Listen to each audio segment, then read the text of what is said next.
Hey, Fight fans, it's Michelle Joy Phelps, and I'm joined now via Zoom with Ruqsana Begum. Ruqsana, it's nice to meet you. It's this is the first time we've spoke. Follow each other Yes, on social media, but it's the first time we've spoke. How are you doing? I'm really good, thank you. And yourself? Yeah, you know what? It's interesting times, as I keep saying, but you know, Mm. I'm starting to see some really positive direction into where things are going right now. So Mm. can't complain whatsoever. Just sort of winging it. It's different doing interviews via Zoom than Yeah. like in person. You sort of get like that. I don't know. It's just different. It's been a little Different energy. challenge. Absolutely. Yeah. I guess the world is changing and you kind of have to adapt with it. Yeah, interesting times. Well, for people who are seeing you for the first time, just a little information on Ruqsana that you are now a professional boxer, but was That's once right. also competing in kickboxing.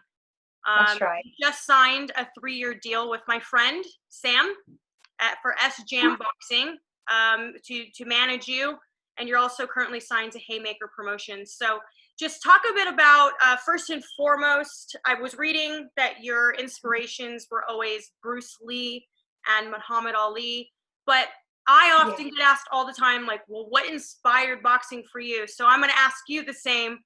What inspired your passion for combat sports? I think I've always loved sports growing up. That was one of my passions. And I was fascinated by, Bruce Lee and Muhammad Ali. And I joined a gym and I completely fell in love with it. It was my first love. And I guess the fact that it makes you so present and it takes you away from all the negative outputs in life, that's what I fell in love with initially. And of course, then you have um, added skills that you're developing and focus and mental strength and being able to discipline your mind, your body, and all of those things just shaped me, and I fell in love with the fact that it grew me as a person, mentally, physically, emotionally, spiritually. And it's played a big part in my life. It's given me so much. It's given me hope. It's given me a second lifeline. And I absolutely love it. I'm so blessed that I get to follow my passion. And I love boxing. Yes, Sam and Adam signed me. I'm no longer with them, but I'm so grateful for the opportunity. No, but we had a good couple of years, and I'm looking for a new challenge at the moment. Okay. So Yeah. one of the things that really stood out to me was the fact that you felt that at one point you had to keep the training from your family. And I believe that was Mhm. because due to just growing up in a conservative family, it isn't very Absolutely. common, Mm. especially like, I don't know, even when I was young, I knew that it was very taboo to hear about a woman wanting to join sports, let alone Yeah. combat sports. So, what was that like, sort of having that coming out experience with your family and sort of revealing to them that, hey, look, by the Mm. way, I've been doing this for years and I just want you guys to share in Yeah. it? In all honesty, I felt like I was living a double life. I was going to university, keeping my head down, being the best daughter I could be. I was just a good student and good daughter. And my only passion was, sport. I loved it so much that I would behave myself throughout the whole week. So I could do 2 hours training on a Sunday religiously, and I was compromised with going out with my friends, doing anything else, um, only because I just wanted that. That meant so much to me, and my parents never knew. I would tell them I'm going for a run or a jog, and eventually I realized I was living a lie, in a sense, like a double life. And I went through a personal problem. I went through an arranged marriage and I was going through depression. And at that point, I decided to bring my parents to the gym. I still didn't tell them where I'm taking them, but I plucked up the courage to say to them, this is where I need to heal. This is where I need to recover. I don't want to be on antidepressants anymore. That's not who I am. I felt that I'm stronger than that and I'm better than that. So I went to the one place I felt at home and familiar with, and introduced my parents to the gym and my coach. And I think they felt really reassured that I was in a safe environment. And they turned a blind eye. They didn't say yes, they didn't say no. They just stepped back, and I think they just wanted their daughter back. And I feel as though that was like a blessing in disguise for me, because if it hadn't been for the breakdown that I was going through, I don't think my parents would have been as supportive of me going to a combat sport, male dominated, especially in the 90s, early 20s, and be supportive. Whereas now, I think over the years, they've realized that I haven't compromised on my values and my beliefs, and that it's encouraged them to be more open and understanding with what's gone on with my personal life and professional life. Mm-hmm. It sounds like to me your parents cared more about you being healthy, and if that was the way for you sort of finding yourself again, or maybe even releasing anxiety and stress, I could see where they probably were like, whatever it takes, just do it. I think it was an eye-opener, because I think my GP had a word. So my doctor took my parents aside and said she needs something to focus on. And I think at that point they didn't care about cultural and traditional kind of expectations. They just thought to themselves, which I really kind of have so much respect for my parents for doing that. They just said, we just want her back and back to herself. And they gave me that space to recreate my identity. And it took a few years, but I managed to use sport to kind of build my confidence, build my identity. And it saved my life in a way. So. At what point did it go from, with your parents and having this conversation, hey, I'm doing this for my mental health, but now I'm doing this professionally? How did they sort of react to, because I know that you went to school to become an architect. So I could imagine they're like, wait a minute, what? Yeah. Like, what do you mean you want to do this professionally? So how did that go about? So yes, because I already graduated from university and I worked for 2 years, and then the recession started. And at that point, that's when I was going through my divorce and the breakdown. And this is when they felt like, okay, I had nothing else, at that point. My health was deteriorating. And I started training as a passion again. And from the passion, within a year, I got selected for Team GB. And I think they just kind of took a step back and thought, well, she's not doing anything bad. They were already used to me going to the gym, very frequently. Like every evening I'd be at the gym, every morning I'd be at the gym. I just wanted to be productive instead of feeling sorry for myself being at home. I wanted to I dived into the sport, and where they didn't say no, I took that as silent consent. And I thought, okay, they're not saying no, they're just letting me get on with it. So, and when I revealed to them, okay, I need to go to Thailand now and train for a month, they didn't say anything. So I was incredibly nervous, because I thought, what if they say no on the last minute? But they didn't. And I think that gave me more and more confidence to kind of progress into the sport. So when we're talking about mental health, do you feel that a big part of, when you said you had the breakdown, do you feel a big part of pressure, because as a woman, and we as women have different types of pressures, and until you're in a very male dominant industry, and have a sort of expectation, I don't think anybody can quite relate. And I think that's sort of like the unique bonds that we women share in the industry. You don't understand it until you're there. Do you feel that a big part of that breakdown, as you say, was like having to lie about what you're passionate about, having to live up to this expectation culturally of what you should be doing, and also the pressure of feeling like you might be letting your family down? Did all of that play a factor? then I had like a storm going on in my head every single day for those 5 years, and even afterwards, because even though I had my parents who were supportive, I had that inner battle that, am I doing something wrong? Am I going against my religion? Am I going against my values? You know, am I letting my parents down?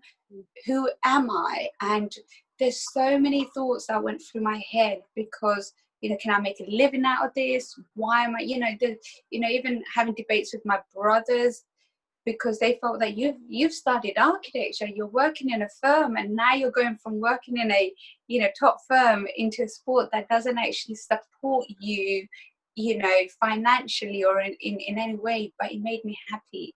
It gave me life skills, and it gave me values. It taught me so much that I don't think I would have learned as quick in a different environment. It shaped and it molded me. It made me grind and work hard. I knew I was good at the sport, but it made me realize just being good isn't enough. You have to make sacrifices. You have to constantly be resilient and work through the pain, the pressure, and it helped me grow as a person. So I have so much to kind of give back to the sport in that sense.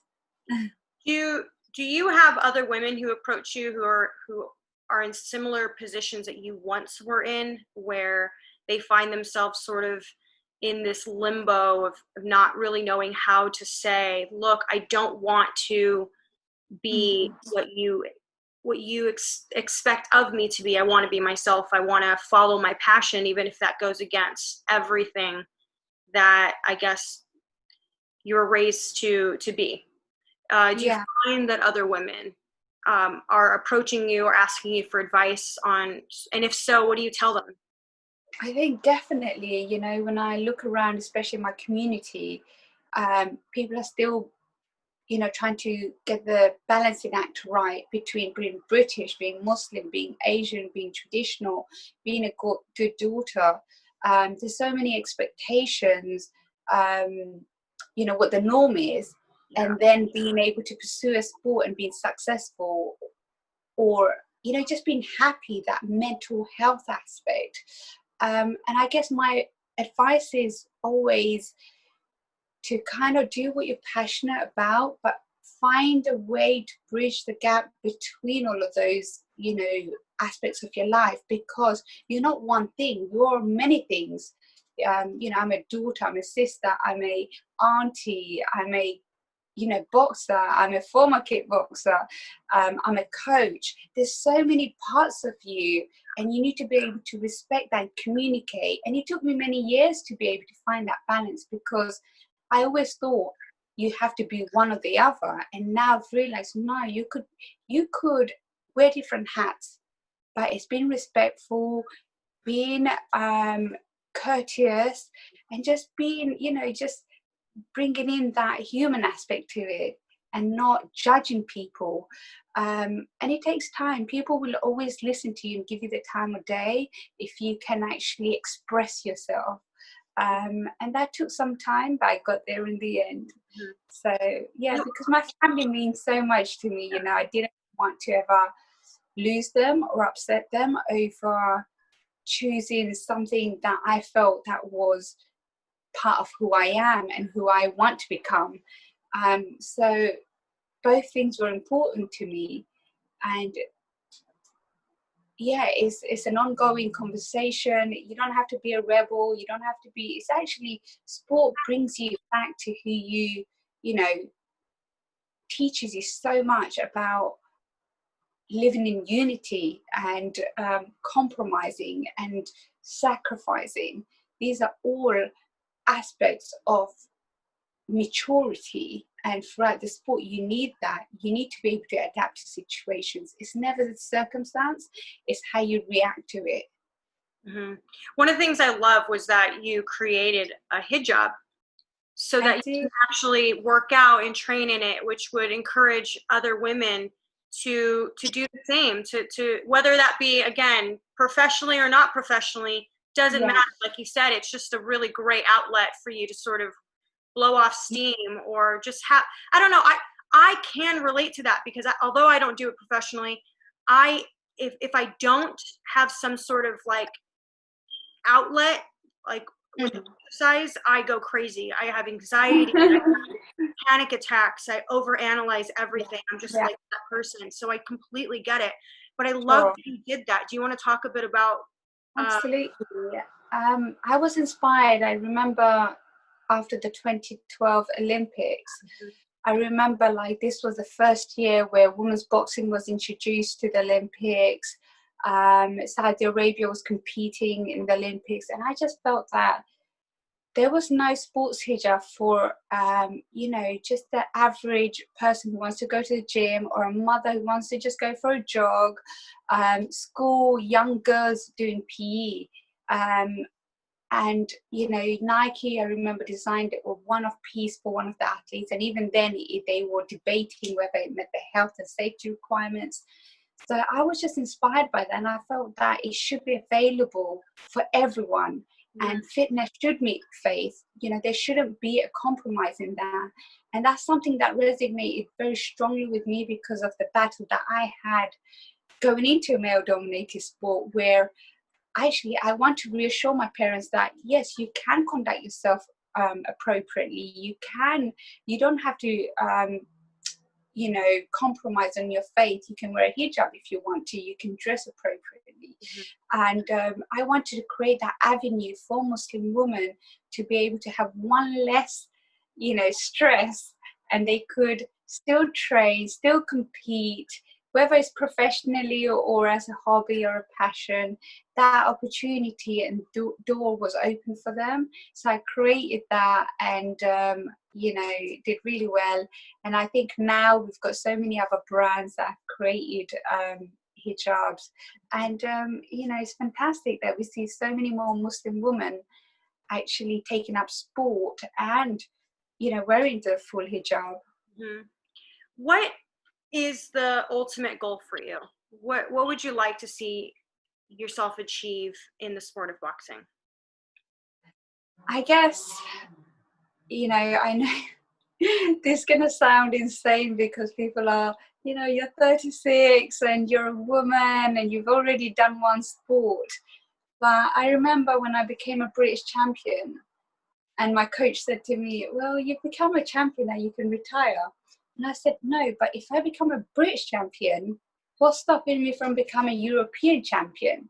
And then I thought, well, if I can become a European champion, what's stopping me from becoming a world champion? And I achieved those goals. And each day, it's just one step at a time, and I managed to get there because I believed in myself.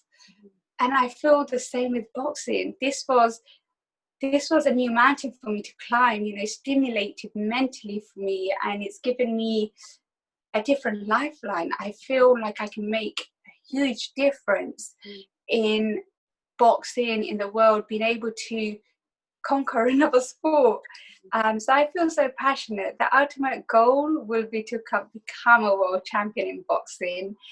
I've only been in boxing for like a year and a half, maybe a little bit longer, but I'm persevering through the challenge, and that would be my ultimate goal. And I never say never.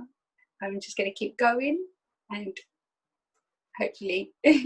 So let's talk a bit about. I read the preface to your book that you're writing, and Mm-hmm. and that's coming out in June 25th. okay, June 25th. It's And already a pre-order on Amazon, but it'll be available at Waterstones from the 25th. okay, so when I was reading that, one of the things that really resonated, and I think anyone who's sort of stepping outside of their comfort zone can relate to this. It's so terrifying because you almost have this sense of, I don't belong here, I shouldn't be here, what am I doing? You doubt yourself. And I read in your preface that when you arrived in Las Vegas to train, you were sort of like, what am I doing? I've spent all my savings on this, and there was a bit of resistance there. Talk about that that move for you, because it is scary to take yourself away from family, to take yourself away from everything that you're pretty much accustomed to follow something that you have no clue where it's going to lead you. Absolutely. It was incredibly scary.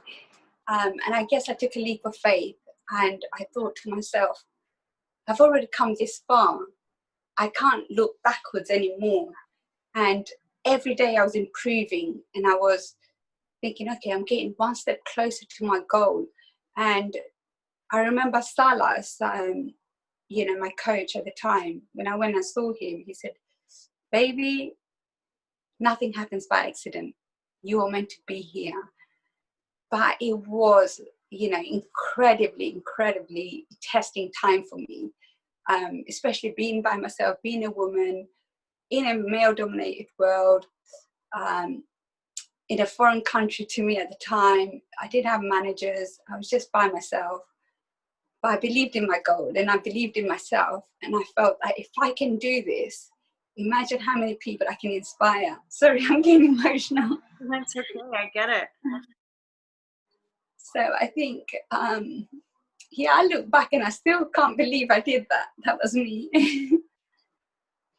And your family, I'd imagine, I mean, even if they're not so vocal about it, like you said, it's like there was that sort of like pat on the back. Do you know what I mean? Like that they knew where you were going. It was new to them too, I'd imagine. It's a whole new thing for them as well. But see you do it, see you achieve something from it. I can imagine how proud they are of you. I think they felt really proud because they realized that everything that I set my mind to, I was able to achieve. I was dyslexic at university, and I managed to attain a degree, and then I started working in the field, and then I set my sights on becoming a champion in kickboxing, and I managed to do that. And I think they just left me to it. They trusted me and they believed in me. But I never shared these kind of emotions with them or with anyone, because I didn't want to burden anyone with what I was going through internally. So I just held it together. But then, one of the things that I've learned even for myself and from other people that I know personally who have battled mental health, everyone sort of has the same thing. They're all afraid to talk. They're all afraid to say, I didn't want to burden you. I didn't want to bother you. I didn't want to make you think like, a lot of people often feel that they're like, I'm not trying to ask for attention. It's not that. It's just that if you don't have an outlet, even just an ear, it can cause so much damage in the long run because of you're not meant to sort of harbor all of that inside. Absolutely. I think my biggest challenge was when I was sharing my kind of thoughts and what I wanted to achieve, because people around me could see how much I was hurting in the process and how challenging the environment was. Most people would say, give up. And that's something that went against my values, my core values. I'm not someone who believes in quitting. If I felt that it was the right move for me, then fair enough. Right. That's a new chapter of my life. But if it was negativity coming in, I would have to then push it back out and then rely on myself to have that self-talk and positive affirmations that actually I can do this. And there's always been some sort of hope, like, the words Salah said to me, or that, that day when I landed in Las Vegas and I had those thoughts and I was almost in, tears. The next morning I woke up and I remember watching the morning TV, and Michelle Obama was on it. And she was talking about how she felt when she was in Princeton. And I resonated so well with her at that moment. And that gave me hope. That gave me hope that these are the defining moments of your life. And you can either embrace that, or you can say it's too hard, it's uncomfortable, and I'm going to go home. And I chose to embrace it. And here I am, and I'm still going to keep moving forward. You're also an instructor, and you are a part of numerous charities, where you're giving back, you're helping other people who are either in similar positions or just people who never really had a sort of platform to help them grow to the next level, like as whether they wanted to be professional athletes or not. Do you want to talk a bit about that? I guess it goes back to when I became when I was training. One of the things that I was struggling with was there was no female instructors. And I knew my life would have been so much easier to explain to my parents had there been a female boxing instructor or a Thai boxing instructor. They would have felt more comfortable. So I remember going to a course and qualifying myself as a Thai boxing, and a personal trainer. And I'm currently doing a nutrition course because I feel like self-improvement is so important to keep your mind sharp, keep yourself stimulated, be aware of what is, important in your life and how you can contribute to society. And this is one of the things that I felt so passionate about, to create a women's only class for the community, for Muslim women, for women in general who wanted to feel safe and not train with guys who are testosterone driven, feel intimidated in the environment. They needed a place where they can build their confidence. And I have people from all walks of life who join that class, who are journalists or doctors, who are, young girls from the, just from the community. So it's a really nice, inclusive environment. And that's so important to me, to create those kind of unity and diversity within, sport. Mm. So we know that boxing's sort of taken, actually sport in general has all taken a pause at the moment, but we are hearing some pretty good news that we're looking like we're going to be getting back. You know what I mean? Slowly but surely. Yes. Unfortunately, we won't have crowds for a while, but starting somewhere is great, because then they're going to figure this out. And hopefully by the end of this year, we should have maybe even just smaller crowds, but crowds nonetheless. What can we expect of you? Like, what I understand that right now during lockdown is very limiting. It's not like gyms are open for you to just kind of walk in and get the work done. But what are you doing currently to sort of keep yourself prepared? And also, when do you anticipate that you might be fighting again next?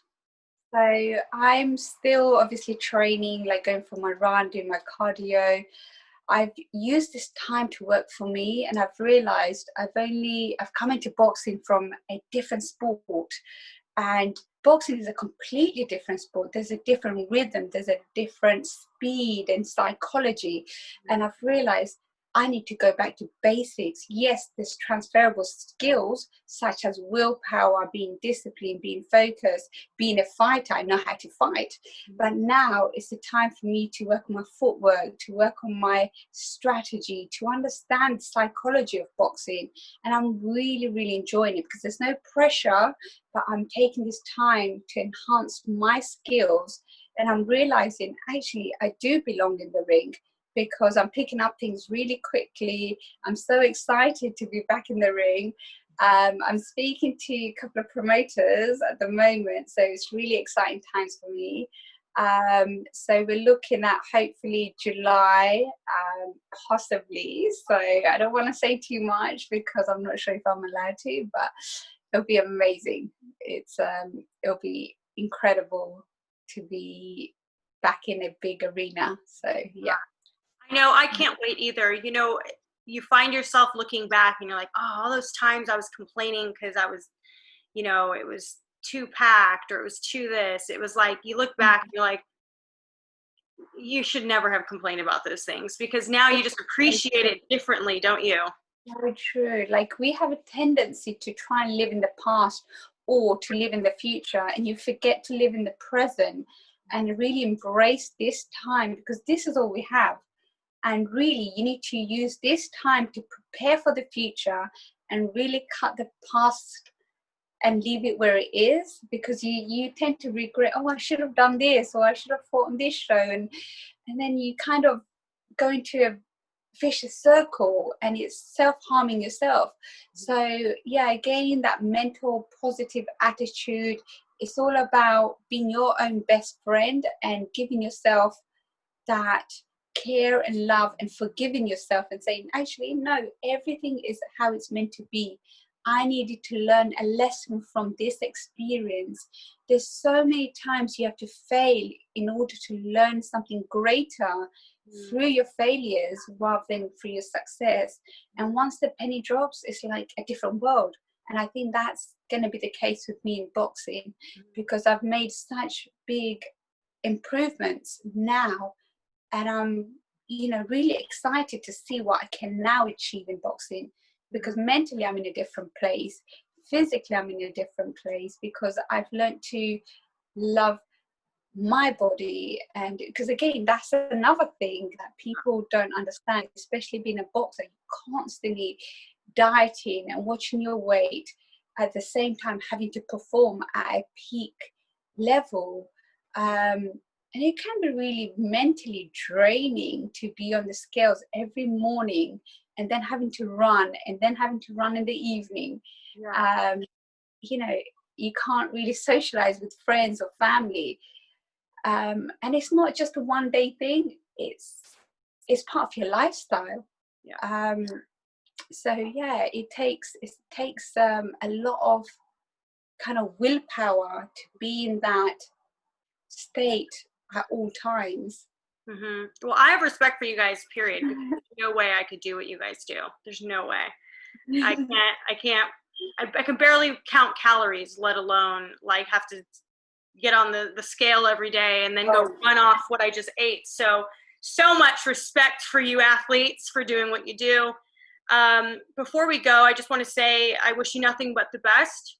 Thank you. And hopefully I will be able to see you in person sometime soon in the future, and we'll be able to do proper interviews. Oh my God, just, over the phone or over the laptop. So any final words? Do you have anything you want to say? Please, enjoy my book. It's out on the 25th. I'd love to get your thoughts, and hopefully What is it called, your book? Born Fighter is on Amazon at the moment, and there will be an audio book too, which I'll be recording myself. Hopefully I'm not going to cry throughout the recording, but I'm really grateful for the opportunities and the blessings I've had and the support that people have shown me in my life. Every obstacle presents an opportunity, and just bearing that in mind. And I look forward to hearing your thoughts, and I appreciate your time, and thank you so much for doing this talk and interview with me. Well, no, thank you for taking the time out to do it. I know it took us a little while, but we got here. And again, like I said, I hope to see you in the near future. And based on just your attitude and your approach to life, there's no doubt in my mind that whatever it is that you decide to do, that you're going to be very successful at it. So when the day comes, whatever it is that your goals are, clapping. Thank you. That means a lot to me. I look forward to meeting you in person. I should be in Vegas as soon as this lockdown is over. I will be in Vegas talking to possibly a promoter, and also training back with Salas Ismail, who I'm really looking forward to training with. He's an incredible coach, and I think the difference is that when you have someone who's spiritual, they lift something else in you, and I think that's what I love so much. So yeah, really looking forward to being back in Vegas. If you're ever in Vegas and I'm around, I'll definitely let you know.